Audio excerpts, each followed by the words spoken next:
지구촌 교회 아침 묵상 말씀 시편 147편 1절에서 20절 말씀입니다.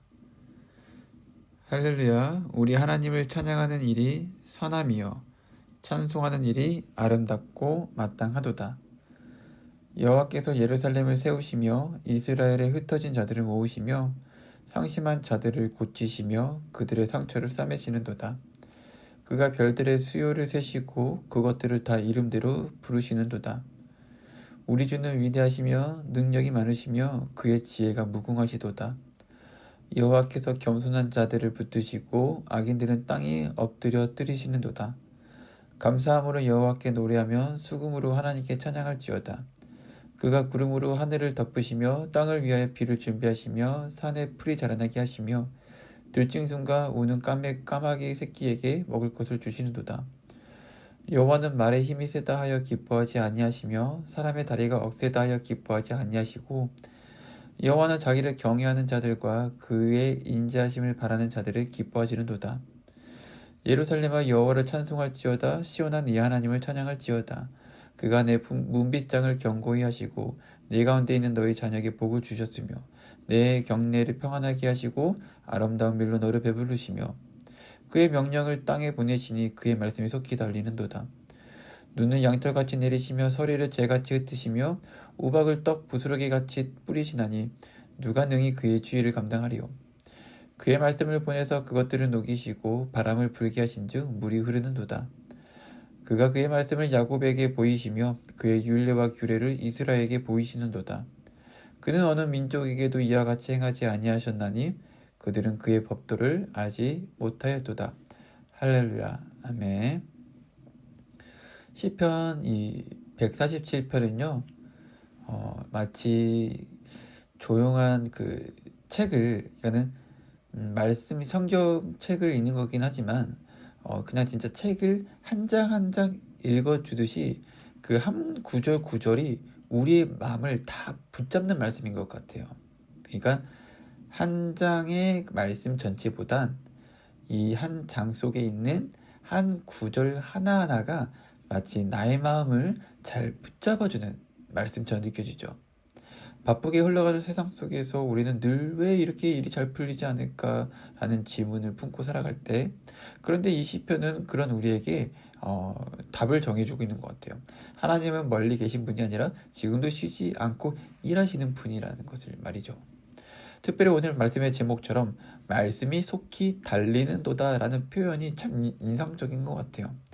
우리는 종종 하나님의 말씀이 더디게 이루어지는 것처럼 느끼기도 하고 느린 것처럼 느껴지기도 하고 응답이 없는 것처럼 느껴지는 것 같기도 하고 말씀을 붙들어도 현실은 변하지 않는 것처럼 느껴질 때가 많습니다. 그런데 이 시편 147편 이 말씀을 한 구절 한 구절 굉장히 천천히 차분히 읽다 보면 하나님의 말씀은 결코 멈춰있지 않다는 사실을 발견하게 됩니다. 단지 우리 눈에 보이지 않을 뿐 하나님의 말씀은 지금 이 순간에도 정확한 목적지를 향해 달려가고 있다는 것이죠. 이 시편은 하나님의 어떤 분인지를 아주 구체적으로 보여줍니다.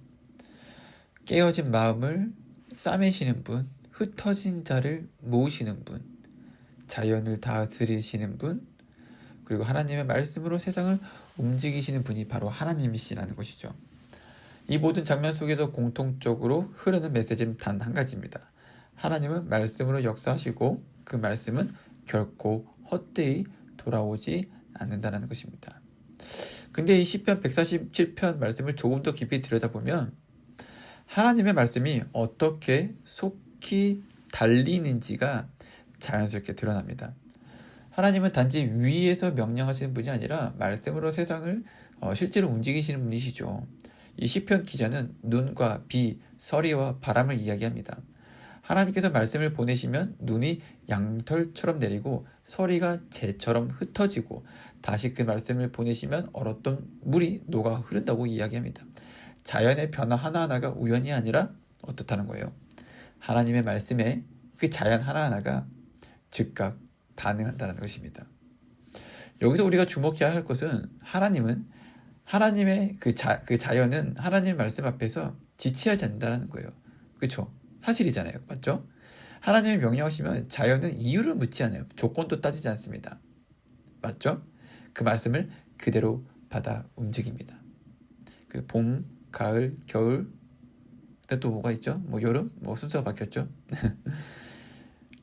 때가 늦춰지지 않고, 그 다음에 없어지지 않고, 사계절이 있는 우리나라를 생각해보면 겨울이 와야 될 때는 겨울이 오고 여름이 와야 될 때는 여름이 옵니다. 그런데 우리는 어떻습니까? 하나님의 말씀이 들려와도 마음속에서 여러 계산을 합니다. 지금은 상황이 안 돼. 내가 조금 더 준비되면, 내가 나중에 여유가 생기면 하면서 미뤄두는 경우가 있죠. 이 시편 147편은 우리를 은근히 돌아보게 합니다. 하나님의 말씀은 속히 달리고 있는데 정작 우리가 그 말씀을 따라가지 못하는 이유가 있는 것 아닐까요? 말씀은 이미 출발했는데 우리는 여전히 출발선 앞에서 머뭇거리고 있는 것입니다. 자연은 말씀 앞에서 즉각 반응하고 이유를 묻지 않고 그때에 정확하게 겨울이 오고 봄이 오고 여름이 오고 가을이 오는데 우리는 머뭇거린다는 겁니다. 또 한 가지 중요한 점은 하나님의 말씀이 단순히 자연만 움직이는 것이 아니라는 것입니다. 시편 후반부로 갈수록 하나님은 이스라엘에게 율례와 법도를 주신 분으로 소개됩니다. 즉 하나님의 말씀은 눈과 비를 움직이는 능력일 뿐만 아니라 한 사람의 삶의 방향과 공동체의 질서를 세우는 능력이기도 하다는 것입니다. 그래서 하나님의 말씀이 임하면 삶이 깔끔해지고 정리되고 그 삶의 길이 명확하고 분명해집니다. 우리는 종종 하나님의 말씀이 너무 추상적이라고 느껴지죠. 147편의 말씀의 능력을 아주 현실적으로 보여주는 거예요. 차가운 것을 어떻게 해요? 녹입니다. 흩어진 것을 어떻게 해요? 모으게 하십니다. 혼란스러운 것을 어떻게 하시죠? 질서 있게 하시는 것. 이것이 바로 하나님의 말씀입니다. 그리고 그 말씀은 오늘도 우리의 삶을 향해 멈추지 않고 달려오고 있습니다. 문제는 말씀이 오는가가 아니라 우리가 그 말씀을 받아들일 준비가 되어 있는가 하는 것이죠. 감사합니다.